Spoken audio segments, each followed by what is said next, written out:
पुमंग और जायांग सुनने को मिलता है। पुमंग और जायांग आखिर है क्या?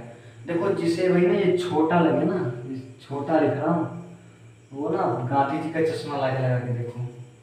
पुमंग जो होता है, पुंकेसर के समूह को पुमंग कहते हैं और स्त्रीकेसर के समूह को जायांग कहते हैं। ये बातें बहुत लोगों को भी क्लियर नहीं होंगी, जायांग पुमंग क्यों कहा जाता है। जब अकेले रहेगा स्त्री केसर तब उसे सिर्फ स्त्री केसर कहेंगे, जबकि अगर समूह में रहेगा तब उसे जायांग कहेंगे। वैसे जब नर भाग अकेले रहेगा तो उसे पुंकेसर कहेंगे और जब समूह में रहेगा तब उसे पुमंग कहेंगे।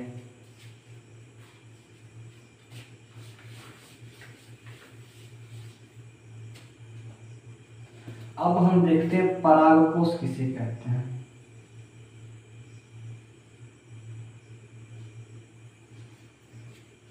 परागकोश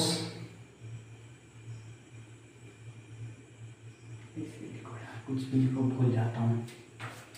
परागकोश जो होता है, इसी में नरयुग्मकोद्भिद का, नरयुग्मकोद्भिद मतलब परागकणों का निर्माण होता है। अब हम लोग परागकोश की संरचना देखेंगे। इसकी संरचना कैसे होती है, तो यह द्विपालित अर्थात दो पालियों में बटी हुई एक संरचना होती है, जिसे हम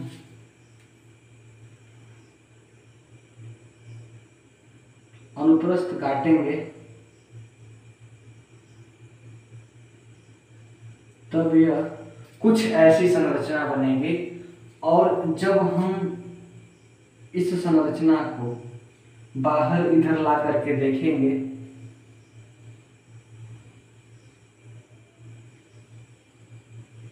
तब यह कुछ ऐसी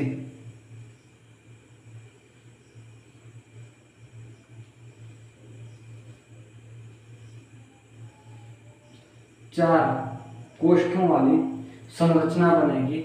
इसे हम लघु बीजाणुधानी कहेंगे। जब इसको हमने काटा, यह द्विपालित संरचना 4 कोष्ठों में दिखाई देती है और इन 4 कोष्ठों के मध्य में इनको जोड़े रखने का काम एक योजी करता है। और योजी क्या होता है आपका? मृदुतक आपका योजी होता है। अब हम इन चारों कोष्ठों में से किसी एक कोष्ठ को बाहर ला करके उसकी संरचना देखेंगे। जिसको बनाना है भाई चित्र बना लो, क्योंकि सिर्फ चित्र बना दोगे ना तो बाद में लिख सकते हो, लेकिन लिखे रहोगे ना तो पढ़ पढ़ के चित्र नहीं बना पाओगे। लेकिन चित्र बना लिए हो तो लिख सकते हो। मेरी बात है, सबको समझ नहीं आएगी। अब ये जो लघु बीजाणुधानी है,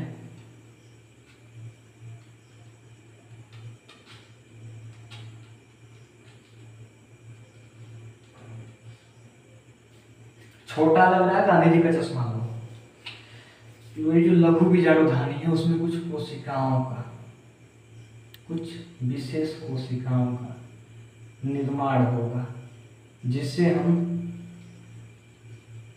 अधोस्तरीय कोशिका कहेंगे। अधोस्तरीय कोशिका बाद में विभाजन करके प्रप्रसु कोशिका बनेगी, विकास करेगी। भाई विभाजन तो करके करेगी, पहले विकास करेगी। विभाजन करके प्रप्रसु कोशिका बनेगी। ये योजी यहाँ पर रहेगा, क्योंकि जोड़ने का काम कर रहा है तो इसको यहाँ पर दिखाना जरूरी है। तो जो विशेष प्रकार की अधोस्तरीय कोशिकाएं हुई वो प्रप्रसु कोशिका का निर्माण की। अब ये जो प्रप्रसु कोशिका है, यह प्रप्रसु कोशिका, जिसे कुछ कोशिकाएं इसमें पाई जा रही हैं,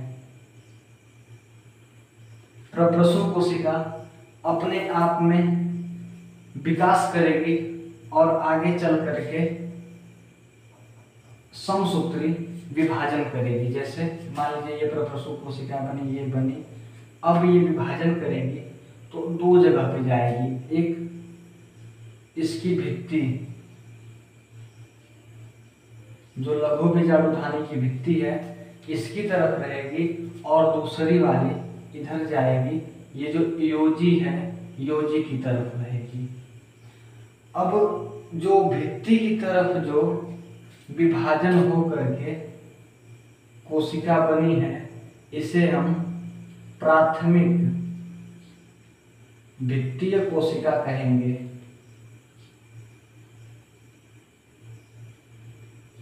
जबकि जो योजी की तरफ बनी हुई कोशिका है इसे हम प्राथमिक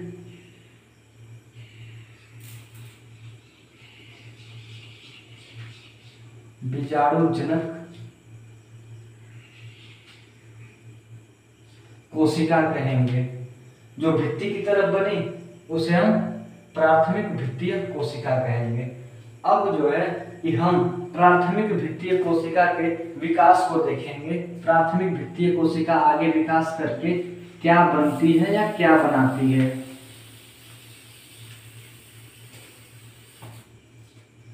प्राथमिक भित्तीय कोशिका साइड में इसको बना रहे हैं, ऐसे लेके जा रहे भाई। आगे चल के अपने आप निरंतर विभाजन करेगी। विभाजन करते करते यह स्तरों का निर्माण करेगी।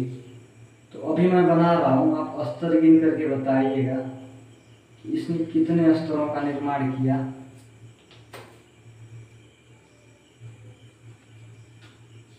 इस बात को ध्यान में रखेंगे आप लोग। भित्ति को बाह्य त्वचा कहते हैं।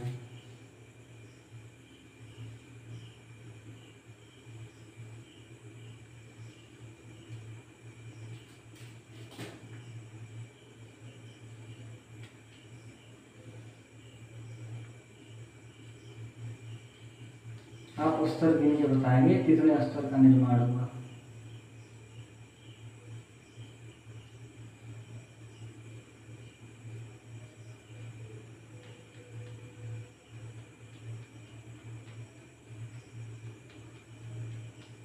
अभी इन स्तरों में आप कुछ विशेष जो समानता या असमानता दिखाई दे रही है उसको आप बताएंगे। केंद्रक का निर्माण हो रहा है ये। तो आगे ये जो बनी है पहला स्तर जो है यह है बाह्य त्वचा,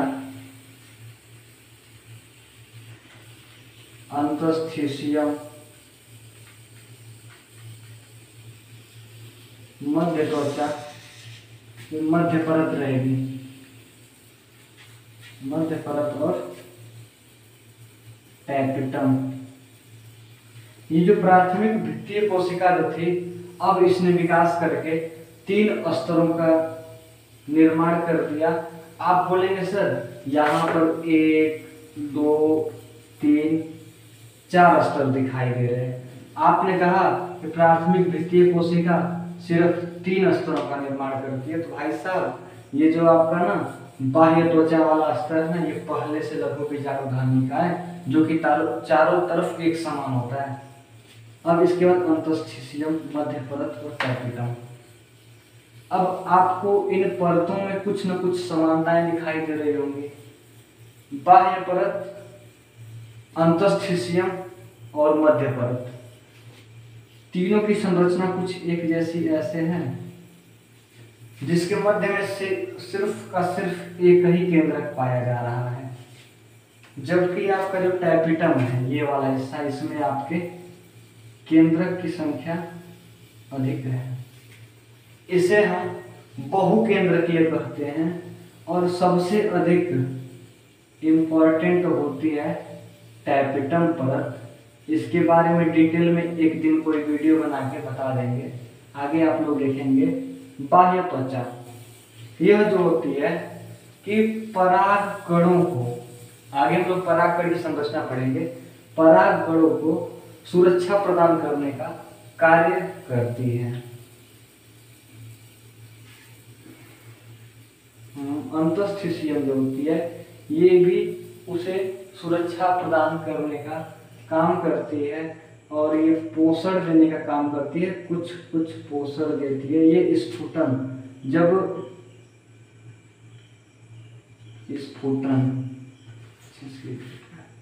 कौन सा पैसा लग रहा है, जब स्फुटन होता है परागकणों का उस समय कार्य करती है और मध्य परत पोषण प्रदान करने का कार्य करती है। आपका टैपिटम आ गया, तो यह शुरू से लेकर आखिरी तक परागकणों के साथ रहती है, उसका सहयोग करती है। और क्या क्या सहयोग होता है, उसको सुरक्षा प्रदान करना, उसको निरंतर पोषण प्रदान करना, उसे बाहरी वातावरण में जाने पर अन्य प्रकार के एंजाइमों, अम्लों आदि से रक्षा करना। तो इसका जो कार्य होगा इसको हम लोग किसी एक अलग वीडियो में देख लेंगे, टैपिटम वाला। अब आपने देखा कि ये जो दो कोशिकाएं आपकी बनी थी, प्राथमिक द्वितीय कोशिका, प्राथमिक द्वितीय कोशिका की संरचना आपने इधर देख ली है, लेकिन आपका एक जो प्राथमिक बीजाणुजनक कोशिका है यह बचा हुआ है। तो प्राथमिक बीजाणुजनक कोशिका जो होगी यह यहीं पर बची रह जाएगी और इसमें से कुछ कोशिकाएं अधिक पोषण प्राप्त करके ऊतक का निर्माण करेंगी, बड़ी हो जाएंगी और ऊतक का निर्माण करेंगी, जिसे प्राथमिक बीजाणुजनक ऊतक कहेंगे या मात्र कोशिका बोलेंगे। तो ये जो होती है 2n यानी कि द्विगुणित संरचना बाद में बन जाती है। प्राथमिक बीजाणुजनक कोशिका की संरचना जो होती है वो द्विगुणित बन जाती है। जब यह संरचना द्विगुणित बन जाती है तो इस दशा में यह लघु बीजाणु जन्म करने योग्य हो जाती है। लघु बीजाणु जन्म का अर्थ क्या हुआ, लघु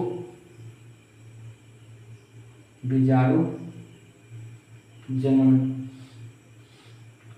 लघु बीजाणु मात्र कोशिकाओं से लघु बीजाणु का बनना ही लघु बीजाणु जन्म होता है।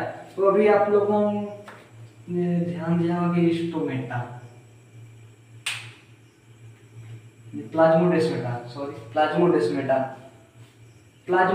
के बारे में आप लोगों ने सुना होगा या किसी के मुंह से सुना होगा कि प्लाज्मोडेस्मेटा क्या होता है। तो जब लघु बीजाणु मात्र कोशिका, लघु बीजाणु मात्र कोशिका विकास कर रही होती है तो दो कोशिकाओं के बीच एक परत का निर्माण हो जाता है। जो दोनों कोशिकाओं, यहाँ पर बड़ा लिख देता हूँ, कुछ लोगों को दिक्कत होती है देखने में। तो ये जो है कि प्लाज्मोडेस्मेटा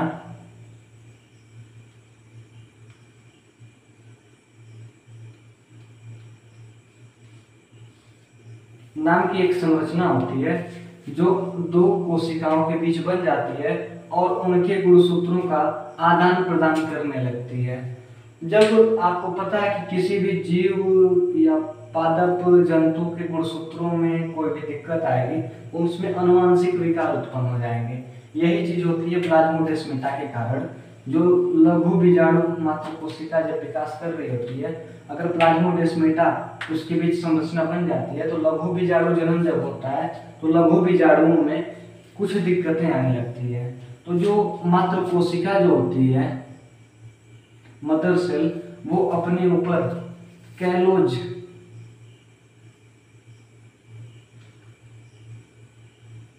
कैलोज नामक एक संरचना, दीवार, भित्ति, लेयर का निर्माण कर देती है, जिसकी वजह से प्लाज्मोडेस्मेटा उनके बीच नहीं बन पाता है। जब लघु बीजाणु मात्र कोशिका के बीच प्लाज्मोडेस्मेटा नहीं बनता है तब इसके गुणसूत्र सुरक्षित रहते हैं और आगे जो लघु बीजाणु मात्र कोशिका है यह अर्धसूत्रीय विभाजन करेगी। कितनी बार करेगी? 2 बार करेगी। अर्धसूत्री विभाजन 2 बार करेगी। तो पहला वाला अर्धसूत्री विभाजन अर्धसूत्री के समान होगा, अर्धसूत्री प्रथम। लेकिन जो दूसरा वाला अर्धसूत्री विभाजन होगा वह समसूत्री के समान, समसूत्री के समान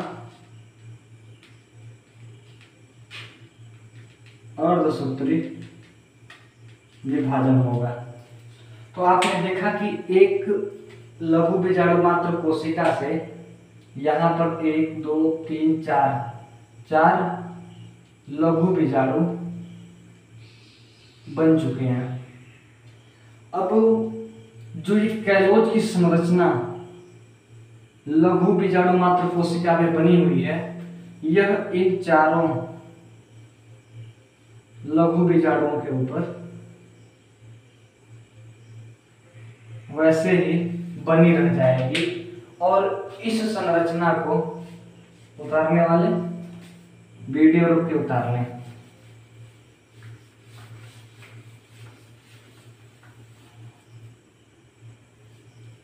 तो 4 लघु बीजाणु बन रहे आपके, इनके ऊपर कैलोज की संरचना बची रहेगी। ये कैलोज की संरचना है। आगे हम देखेंगे एक कैलेज नामक एंजाइम रहेगा जो इस संरचना को नष्ट कर देगा। और इस संरचना को नष्ट करने के बाद आपके अगुणित लघु बीजाणु मुक्त हो जाएंगे। अब आपने लघु बीजाणु मात्र कोशिकाओं से 4 लघु बीजाणुओं का जनन कर लिया। लघु बीजाणु मात्र कोशिका से लघु बीजाणु बनाना ही लघु बीजाणु जनन कहलाता है।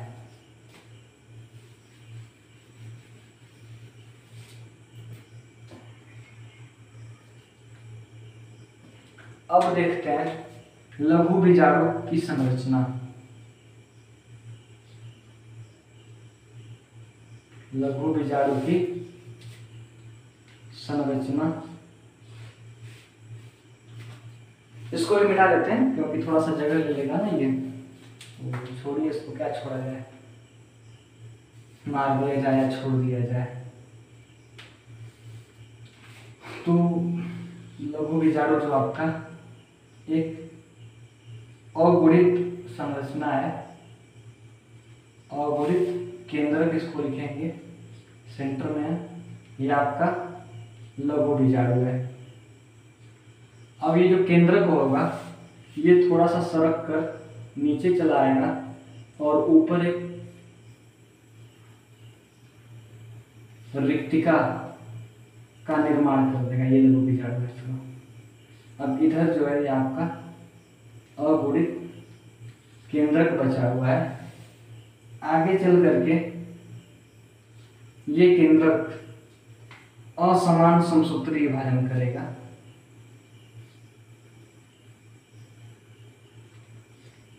आप लोगों ने कभी सोचा है समसूत्री और अर्धसूत्री में अंतर क्या होता है? जब पुत्री कोशिकाओं में मात्र कोशिकाओं की गुणसूत्रों की संख्या समान होती है तब उसे हम समसूत्री विभाजन करते हैं। और जब पुत्री कोशिका में मात्र कोशिका के गुणसूत्रों की संख्या आधी रह जाती है तब इसे हम अर्धसूत्री विभाजन कहते हैं। समसूत्री विभाजन द्विगुणित और अगुणित दोनों प्रकार की कोशिकाओं में होता है, जबकि अर्धसूत्री विभाजन केवल अगुणित कोशिकाओं में होगा, क्योंकि हम कभी भी गुणसूत्रों की संख्या को दशमलव या भिन्न के रूप में नहीं लिख सकते, क्योंकि यह संभव नहीं है। जब असमान समसूत्री विभाजन होगा तो उस दशा में एक केंद्रक ऊपर एक केंद्रक नीचे बनेगा और इसको हम कायिक कोशिका या नलिका कोशिका कहेंगे, इसे हम जननीय कोशिका कहेंगे। ऊपर रिक्तिका हमारी बची रहेगी। अब ये जो जननीय कोशिका होगी यह बहुत ही अधिक सघन कोशिका द्रव्य से भर जाएगी। जो ऊपर वाली रहेगी वह विरल कोशिका द्रव्य से भरी रहेगी। अब यह एक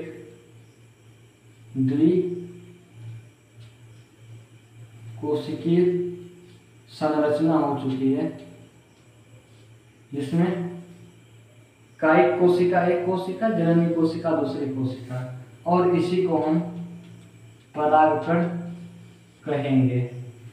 क्या परागकण नरयुग्मक है? बहुत जगह पर पूछता है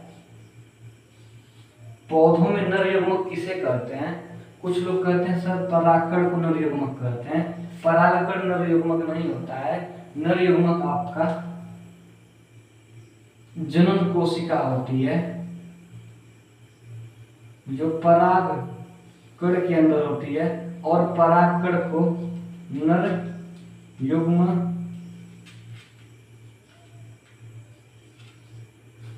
युग्मकोद्भिद कहते हैं। परागकण जो होता है आपका नर युग्मकोद्भिद होता है। नर युग्मकोद्भिद मतलब कि ऐसी संरचना जिसमें नर युग्मक होते हैं उन्हें हम नर युग्मकोद्भिद कहते हैं। आगे हम लोग परागकण की संरचना देखेंगे।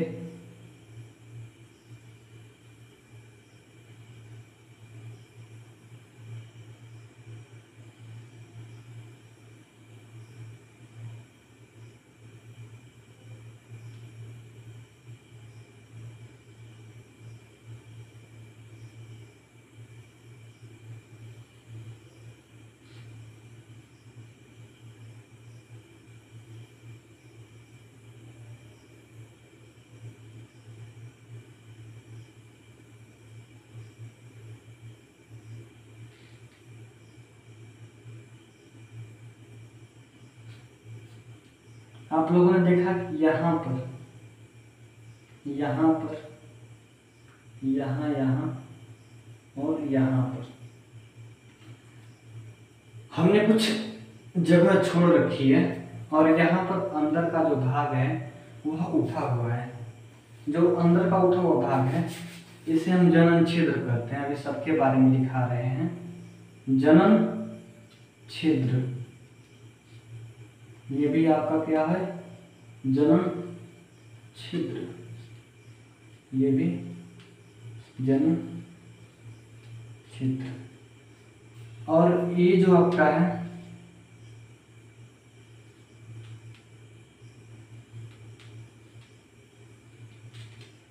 लिपिड युक्त योगिस्कण और स्पोरोपोलेनिन है। लिपिड युक्त योगिस्कण और स्पोरोपोलेनिन है। अब जो अंदर की जो संरचना होती है, इसकी जो भित्ति है, यह सेल्यूलोज और पेक्टिन से बनी होती है, जिसे पेक्टो सेल्यूलॉजिक कहते हैं। आपकी बची हुई संरचना रिक्तिका,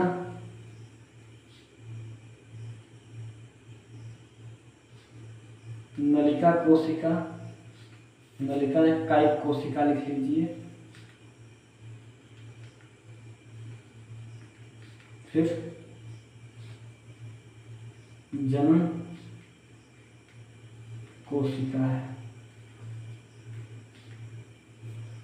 अब आप इसमें देखेंगे केंद्रक के खिसकने से ऊपर एक रिक्त स्थान बना जिसे हम रिक्तिका कहते हैं, और यह स्पोरोपोलेनिन पूरे पादप जगत का सबसे कठोर पदार्थ होता है। इसके ऊपर अम्ल, एंजाइम आदि का कोई भी असर नहीं होता है।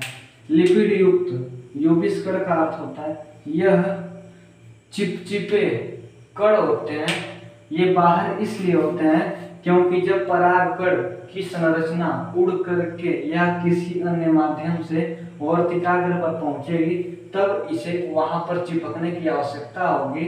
इसके लिए यूबिस्कड इसमें लगे होते हैं। और आपको पता है कि पादप कोशिका की जो कोशिका भित्ति होती है वह सेल्यूलोज की बनी होती है, लेकिन परागकण